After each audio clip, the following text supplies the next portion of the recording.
And that was such a great example, and it was given to me about a guy that appeared at my door in Denver when the sociology meetings were in Denver. He says, "I have come to play you music and to play my bongs in Mount Mitchell," or something like that.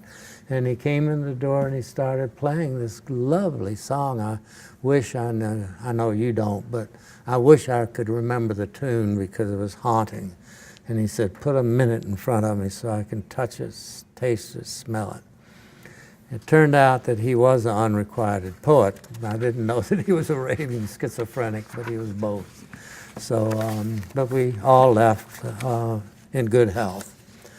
So the causal potency of an idea, says Roger Sperry, he insisted on three things about the mind as emergent. The causal potency of a mind-formed idea is just as real as that of a neural synapse. So the mind, if the mind can cause something, it's real by any definition of the term. And what I'm going to argue is that mind can change the synapses of your brain. Your mind can change the synapses of your brain. Mental forces direct electrochemical traffic at the cellular level. This is Roger Sperry, the father of split brain research, talking. The emergent character of mind does not mean that it is absolutely free of its parts, but that it overrides the physical and chemical elements giving it birth. Thanks for coming back. I thought I'd lost you already. I'm on page 6 of 30, so I shouldn't have said that, but okay. I wish I'd stopped rebelling even against myself. The physical and chemical elements giving it birth, and in turn can exert downward control over neural activity. If agency there may be, determinism and its close cousin reductionism needs to be seriously qualified. Complete determinant and emergence cannot exist. And so we shall see that emergence wins out as I talk on. Emergence is a theory that defines our field. I didn't know that Durkheim didn't use a term.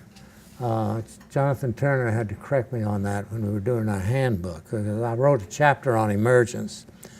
But he certainly thought in terms of emergence, arguing that the social fact must be explained only by other social facts, and that you didn't bring in a totally different kind of fact to do that.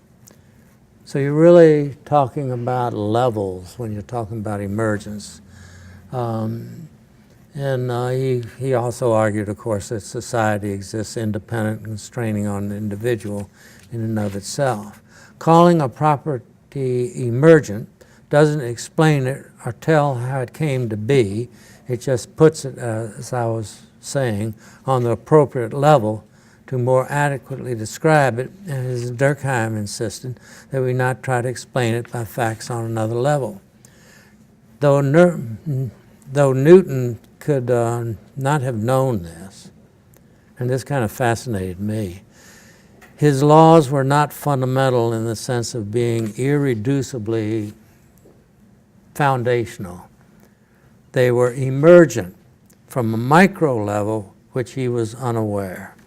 You cannot predict Newton's laws from observing photons and photons that have waves but then turn into particles and have no mass and operate at the speed of light, which is 186,000 miles per second, and yet they can't decay. This was not in Newton's mind at the time. The point is that emergence challenges determinism and reduction and paves the way for agency. So the principle of, I say something here about the two notions that are new here is chaos theory, applies very much to the mind. I think I might say it later on, but the other is, I'll say that later on too, okay? So Gazzaniga, in this brand new book of his, Who's in Charge, warns us that analyzing the single brains in isolation will never illuminate the capacity for responsibility. Now, Gazzaniga is a student of Roger Sperry's, and he wrote the first book that brought this field to my mind in 1985 called The Social Brain. And it was only social in this book in the extent that he found that there were parts of the brain that were very, very early and only in fossil form that were strong enough to produce language. Well, there's a lot more to the social brain than just language. Actually, a student that was not a very good student at all brought me this book, so of course he was glad to give it to me, and that's what got me started. So in 1999, that's when I was publishing Stan, whether it was a part of emotions or not. But at any rate, Gazzaniga warns us that analyzing single brains in isolation will never illuminate the capacity for responsibility. Responsibility and the freedom that it implies is a dimension of life that comes from social exchange, and social exchange requires more than one brain. When more than one brain interact, new and unpredictable things begin to emerge which establish new rules. Two of the properties that are acquired in this new set of rules that weren't there before are responsibility and freedom. Responsibility and freedom, he concludes, are found in the space between two brains, in the interactions between two people. So here he is being a little like Leslie Brothers, who took a big hunk out of him too when she was in her neuroscience phrase. So given the micro world and the neuronal circuits of our brain, both chaos theory and quantum mechanics are appropriate to its workings. Edelman in 2004 in his Wider Than Sky puts things in perspective. It's in my book, but it's worth repeating. The cortex of the human brain is about 2/3 of the rest of the brain. You got the brain stem, you got the cerebellum, got a number of things, the limbic system. So you're talking about 2/3 of the rest of the brain. Now, if you count each synapse 1 per second, it would take you how many million years? This is a test. You don't get it, you leave, and I go home. No, so I don't want to go home because we're going to have a party tonight, so please stay. So it is 32 million years if you count every synapse. Now, this is not every neuron. Every neuron has a glial cell, and every neuron has around 9 to 10 glial cells that protect the neuron. What counts is the synapse. Without the joining together of cells, the synapse, you just have a piece of meat. That's all it is. It's worth nothing. It doesn't do anything. So with numbers like that, you need to bring your lunch, no doubt. There are 1 billion million neurons in the neural cell for every neuron, and only the synapses matter. Okay. So chaos theory and quantum mechanics then, both defying determinism, are the only appropriate frameworks for such a place as the micro levels of brain processes. Wider in the Sky, the book Wider in the Sky refers to the infinite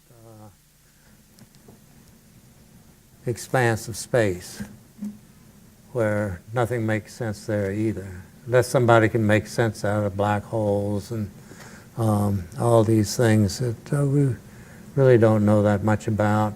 Stan does, because you have a setup in your house. Well, okay, well, we'll talk to you later, okay? So let's go down with mind over matter then. As I just said, without determinism on such a level, the way is paved for agency. So that's all it is. It's just paving the way. Here I need to go back to my book again, something I wrote called Mind Over Matter. Most discussions about free will are indirect and once again dense. I see the approach I'm going to take is I'm going to suggest is relatively simple and straightforward because the argument contains evidence instead of abstraction on abstraction you'll find in the net. And this evidence is in the form of real people who have actually risen above their bodies in their consciousness and literally changed the neural structures of their brains. It has to do with the plasticity of the brain and how humans can direct this to their benefit. If we don't use circuits in our brains, they tend to die out. If we use them, this very use tends to strengthen them. So, you know, when little children have tantrums, there was this idea, I guess, started with Benjamin Spock, or that children should be free to do anything they want and express themselves. And, well, as a matter of fact, we were once a culture of ventilation, that you should express your emotions and they would all come out someplace, and kind of purify yourself of having that emotion if you just really ventilated it.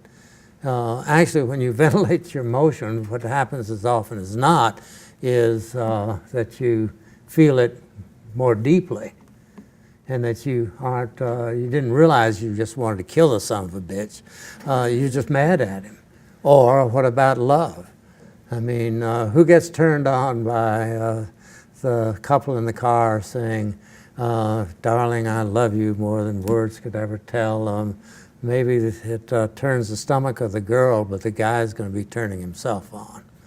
So, so be it. There was this guy, and his name was Edward Taub.